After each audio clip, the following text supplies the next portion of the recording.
보통 이제 지금까지의 대통령 교체기에는 보통은 이제 당선자가 끌고 나가는 게 상당 부분 좀 약간 압도적이고 전폭적인 지지를 받는 그런 경향들이 좀 있었는데 이번이 유독 다른 이유는 그 마찬가지로 선거 결과 때문이라고 보시는 건가요?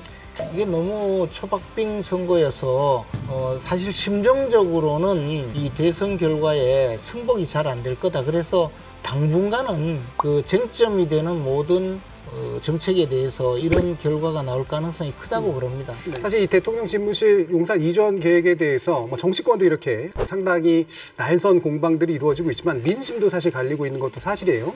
그래서 여기 계신 시민 농객 여러분들께도 즉석으로 한번 좀 여쭤보도록 하겠습니다. 집무실의 용산 이전에 보면 포인트들이 찬성 포인트나 반대 포인트가 여러 개가 있어가지고요. 전반적으로 현재의 당선자가 용산으로 집무실을 이전하는 현재의 방식에 대해서 동의하거나 찬성하시는 분이 있으면 먼저 손을 한번 들어주시죠. 안녕하십니까. 인하대학생 이현빈입니다. 집무실 용산 이전에 대해서 저는 찬성하는 편인데요. 우선 이 집무실 용산 이전이 논란으로까지 번진 이유에 대해서 저는 협치의 부재라고 보고 있습니다. 민주당의 정청래 의원이 며칠 전에 모든 것은 윤석열 뜻대로 되지는 않을 것이다 라는 발언을 하셨습니다. 이를 보고 윤 당선인은 앞으로의 국정 운영에 있어서 위기의식을 조금 느낀 것 같습니다. 국회 절대 다수당인 민주당에게 주도권을 빼앗기고 휘둘릴 것이라고 생각을 했기 때문일 것 같습니다. 결국 본질적인 문제 해결을 위해서는 당선인 신분에 걸맞는 대우를 통해서 안정적인 이전이 이루어져야 한다고 생각합니다. 네, 자 기본적으로 현재 방식에 대해서 반대하시는 분들이 좀 많은 것 같은데 한번 얘기를 들어볼까요? 대학생 문준호라고 합니다. 저는 기본적으로 대통령 집무실 이전의 시대 정신이 폐쇄된 정치가 아니라 이제 열린 정치로 가야 한다는 방향성에 대해서는 동의하고 있습니다. 그러나 지금 윤 당선인께서 보이고 계신 행보는 사실 소통보다는 불통의 이미지를 오히려 강화하고 있다고 생각합니다. 윤 당선인께서 추구하시는 소통의 정치로 나아가려면 많은 전문가들과 그리고 지금 과반이 넘는 국민이 반대하고 있는데 이 여론을 먼저 설득하는 것이 우선이지 5월 10일까지 개방하겠다는 시기를 두고 졸속 추진할 일은 아니라고 생각합니다. 네. 네, 안녕하세요. 인천에서 온 25살 대학생 유준상이라고 합니다. 저는 국민의힘 김재원 최고위원님께 이제 질문을 드리고자 하는데요. 개인적인 생각으로는 이번 대선 표 차이가 그렇게 크지 않았는데 이것이 광화문 시대를 여느냐 마느냐의 문제는 아니었다고 생각을 합니다. 다만 문재인 정부에서 이 광화문 시대의 공약을 내세웠음에도 불구하고 실패를 했습니다. 결국에는. 그리고 어제 김재원 의원님께서 어제 한 라디오 방송에 나오셔서 문재인 정부가 못했기 때문에 일부러 좀 회방을 놓는 것 같다, 좀 방해를 하는 것 같다, 이런 말씀을 하셨는데 어떻게 보면 이거는 윤석열 당선인 인수위의 캐치프레이즈인 공정과 상식 그리고 소통과는 좀 거리가 먼 이야기라고 생각을 하거든요. 이에 대한 김재원 최고위원님의 이야기를 듣고 싶습니다.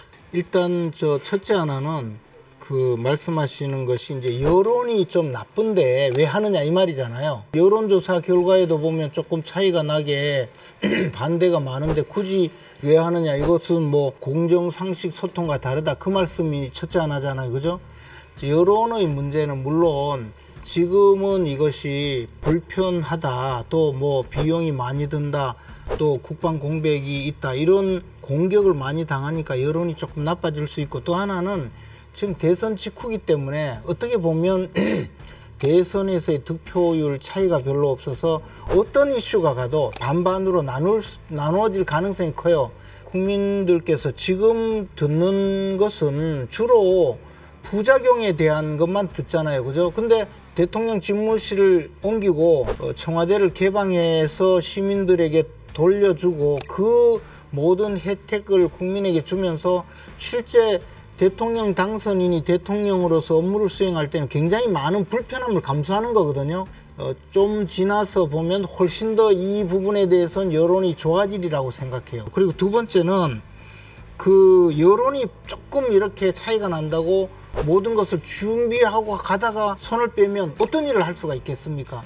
이런 일처럼 약간 사회적으로 논란이 되거나 또는 정권의 차원에서 진행을 하는데 반대 측에서는 이것을 공격해서 정치적 반사이익을 얻겠다 생각하고 달려들 때는 모든 여론이 그렇게 갈릴 수 있거든요. 그러면 결국 아무것도 할 수 없는 지경에 빠지기 때문에 그것도 국민들에게 잘 소통하고 이해를 구하면서 진행해 나가는 것이 오히려 좋은 정부라고 생각합니다. 그러니까 선거 결과가 반반으로 갈렸기 때문에 당연히 나오는 현상이라고 좀 해석하시고 계시는 것 같은데 제가 약간 좀 질문 드리고 싶은 게요. 보통 이제 지금까지의 대통령 교체기에는 보통은 이제 당선자가 끌고 나가는 게 상당 부분 좀 약간 압도적이고 전폭적인 지지를 받는 그런 경향들이 좀 있었는데 이번이 유독 다른 이유는 그 마찬가지로 선거 결과 때문이라고 보시는 건가요? 그 지금 말씀하시는 게 아주 날카로운 질문인데요. 과거에는 정부가 출범할 때 80% 이런 지지를 얻었어요. 네. 그런데 이번 윤석열 당선인의 경우에 지금 이 정책에서만은 문제가 좀 있죠. 네. 그리고 또 집무실 옮기는 문제가 주된 이슈가 되다 보니까 대통령 당선인의 국정 그 기대 수준도 조금 낮아지는 네. 것이 제가 이제 그 리얼미터 조사했다고 했지 않습니까? 어제 리얼미터 대표를 실제 만났어요. 물어보니까 그 대표 이택수 대표 본인의 판단 자체가 이게 너무 초박빙 선거여서 사실 심정적으로는 이 대선 결과에 승복이 잘 안 될 거다. 그래서 당분간은 그 쟁점이 되는 모든 정책에 대해서 이런 결과가 나올 가능성이 크다고 그럽니다. 네. 그런데 물론 소통 부재라는 부분에 대해서도 일정 부분 저는 책임이 있다고 생각합니다. 그러나 이 사안은 지금 민주당과 청와대가 너무나 이제 강력하게 그 반대 여론을 그 퍼뜨리고 있어서 사실은 당분간 이 문제는 조금 불리한 과정에서도 진행을 해야 되리라고 봅니다.